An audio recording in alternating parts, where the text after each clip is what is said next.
Video disclaimer: This video is only for entertainment purpose, so please don't take seriously. Hello guys, मेरा नाम है मानव और आपका स्वागत है आपके अपने चैनल आरसी मैशअप में। गाइज, आज के इस वीडियो में हम देखने वाले हैं एक कमाल के मैशअप रिएक्शन को। अगर आपको ये मैशअप रिएक्शन की वीडियो पसंद आएगी तो वीडियो को लाइक और शेयर जरूर कर दीजिएगा और चैनल पे नए हैं तो चैनल को सब्सक्राइब जरूर कर लीजिएगा। Thank you. तो गाइज, आगे की बात हम वीडियो खत्म होने के बाद करते हैं, तो चलिए इस कमाल के मैशअप रिएक्शन की वीडियो की शुरुआत करते हैं।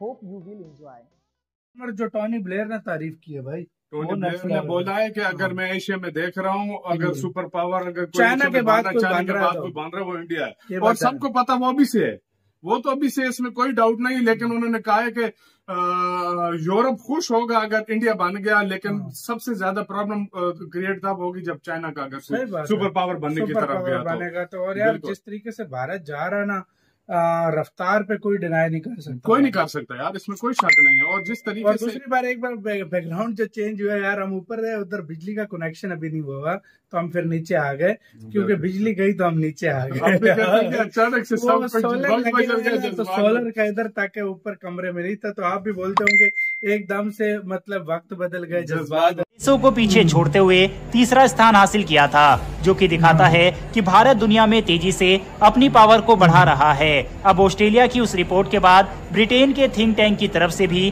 भारत को लेकर कई बड़े दावे किए गए हैं। इसके साथ ही ब्रिटेन के पूर्व प्रधानमंत्री ने भी भारत को लेकर कई बड़ी बात कही। ब्रिटेन के थिंक टैंक की तरफ से ये दावा किया जा रहा है कि जिस तरह से भारत डिफेंस के क्षेत्र में ग्रो कर रहा है और भारत की प्राइवेट कंपनियां इस क्षेत्र में बढ़ चढ़कर भाग ले रही है, ये आने वाले दशक में अमेरिकी कंपनियों को भी पीछे छोड़ना शुरू कर देंगे। ब्रिटेन के थिंक टैंक की तरफ से ये कहा गया है कि पिछले एक दशक यानी 2014 के बाद से भारत के डिफेंस एक्सपोर्ट में 1000 गुना से भी ज्यादा बढ़ोतरी हुई है। एक आंकड़ा पेश करते हुए ब्रिटेन के थिंक टैंक ने कहा है कि भारत ने 2004 से 2013-14 में यानी कि पूरे 10 सालों में मात्र 4312 करोड़ के हथियार बेचे थे, जबकि 2014 से 2023 में यानी कि 9 सालों में भारत ने 88,219 करोड़ रुपए के हथियार बेच डाले, जो कि एक मैसिव ग्रोथ है। हालांकि अगर हम अन्य बड़े देशों से कंपेयर करें तो भारत काफी पीछे है, लेकिन जिस तेजी से भारत बढ़ रहा है और भारत की कंपनियां Mahindra, Tata, LNG, BHEL, Adani, HAL जैसी कंपनियां तेजी से ग्रो कर रही है, ये आने वाले 1-2 दशक में दुनिया की लीडिंग डिफेंस कंपनियां भी बन सकती है। ब्रिटेन के थिंक टैंक की तरफ से कहा गया है कि रक्षा के क्षेत्र में भारतीय प्रधानमंत्री नरेंद्र मोदी के विजन और मेक इन इंडिया का इम्पैक्ट भारत में काफी ज्यादा पड़ रहा है, जो कि आंकड़ों से भी पता लगता है। लेकिन भारत यहीं पर नहीं रुकने वाला, क्योंकि भारत की नजर रूस, अमेरिका और फ्रांस जैसे बड़े देशों की कैटेगरी में आना है। ब्रिटेन के थिंक टैंक की तरफ से ये कहा गया कि कभी भारतीय कंपनियां कर्ज के दलदल में दबी थी, लेकिन आज यही कंपनियां दुनिया से बड़े बड़े ऑर्डर उठा रहे हैं। अब ब्रिटेन के थिंक टैंक की तरफ से पेश की गई इस रिपोर्ट के अलावा ब्रिटेन के पूर्व प्रधानमंत्री की तरफ से भी भारत को लेकर बड़े दावे किए गए हैं। ब्रिटेन के पूर्व प्रधानमंत्री ने कहा है कि जब वे ब्रिटेन के प्रधानमंत्री हुआ करते थे उस समय दुनिया में एक ही सुपर पावर था और वह था अमेरिका, लेकिन आज परिस्थितियां बदल रही है और आने वाले समय में दुनिया में 2 सुपर पावर होंगे, जिसमें एक चाइना रहने वाला है तो दूसरा भारत होगा, और पूरी दुनिया को उनके अकॉर्डिंग ही अपने आप को ढालना होगा और उनके साथ तालमेल बनाकर चलना होगा। हालांकि ब्रिटेन के पूर्व प्रधानमंत्री ने यह भी कहा है कि भारत की ग्रोथ और भारत का सुपर पावर बनना वेस्टर्न देशों के लिए अच्छा रहेगा, लेकिन इसके साथ ही उन्होंने चेतावनी देते हुए ये भी कहा कि चीन की ग्रोथ और चीन का सुपर पावर बनना वेस्टर्न देशों को तकलीफ दे सकता है। बहरहाल ब्रिटेन के पूर्व प्रधानमंत्री और ब्रिटेन के थिंक टैंक की तरफ से भारत को लेकर पेश की गई इस रिपोर्ट पर अपनी राय कमेंट बॉक्स में लिखकर बताइएगा। साथ ही क्या आपको लगता है कि आने वाले समय में भारत और चीन ही दुनिया के 2 सुपर पावर रहेंगे, या फिर आपको लगता है कि कोई और भी देश इसमें शामिल हो सकता है? इस पर अपनी राय कमेंट बॉक्स में लिखकर बताइएगा। बढ़ते हमारी अगली खबर की तरफ, जो कि फ्रांस से निकलकर सामने आ रही है। 2 दिन पहले ही भारत के NSA अजीत डोवाल फ्रांस के राष्ट्रपति इमैनुअल मैक्रोन से मुलाकात करते हैं और आज भारत और फ्रांस के बीच डिफेंस के क्षेत्र से बड़ी गुड न्यूज आ रही है। दरअसल सेफ्रॉन कंपनी फ्रांस से बाहर अपनी पहली डिफेंस इलेक्ट्रॉनिक्स यूनिट को लगाने जा रही है और ये भारत में लगाई जाएगी। साफरान की तरफ से ये बताया गया है कि भारत में एक डिफेंस इलेक्ट्रॉनिक्स फैसिलिटी खोलने की योजना वह बना रहे हैं। यहाँ पर सेंसर और अन्य महत्वपूर्ण इलेक्ट्रॉनिक पार्ट्स बनाए जाएंगे जो भारत की सैन्य ताकत को और मजबूत करेगा। हालांकि अभी तक इस प्लांट का स्थान तय नहीं किया गया है।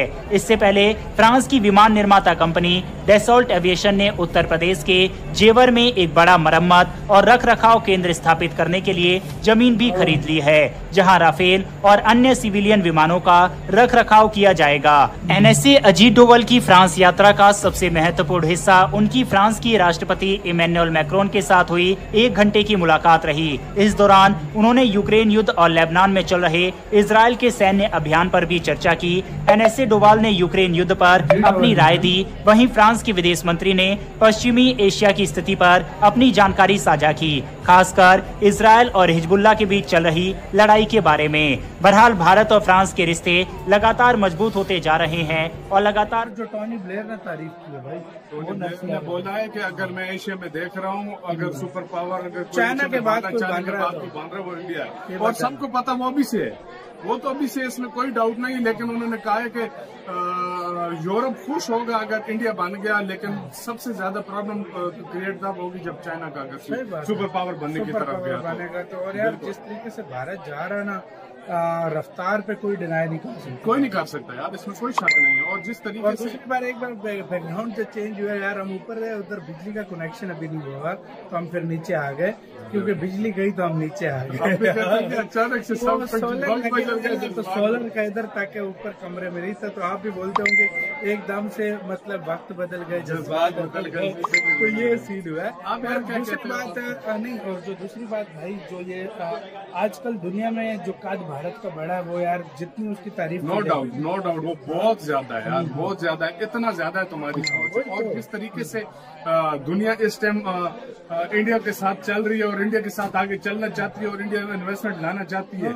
मेरी नजर में कहीं ना कहीं अगर ये अगले 10 साल बहुत इम्पोर्टेंट है। अगर इसमें इंडिया ने अगर फर्क डाला तो शायद 2050 तक चाइना को पीछे छोड़ सकता है। क्योंकि अगर फर्क डाल गया, क्योंकि इन्वेस्टमेंट भी निकल रही है, चाइना में प्रॉब्लम क्रिएट हो रही है। अगले जो 2-3 दशक है ना, ये वाला दशक बहुत इम्पोर्टेंट, 2 दशक बहुत ज्यादा इम्पोर्टेंट है भारत के लिए। बिल्कुल। और इसमें भारत बहुत तरक्की करने लगा है। आपका देश क्या कहना है सारे मामले पे, अपनी राय बताना, अपना बहुत ज्यादा राय रखना।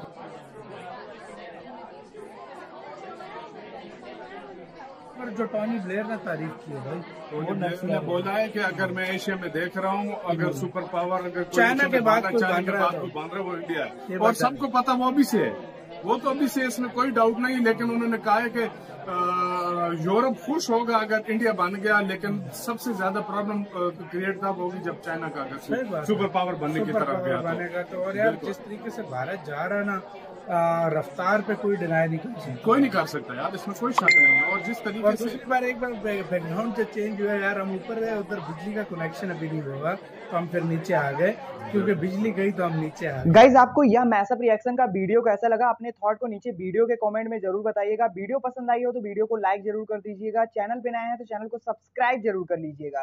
तो थैंक यू।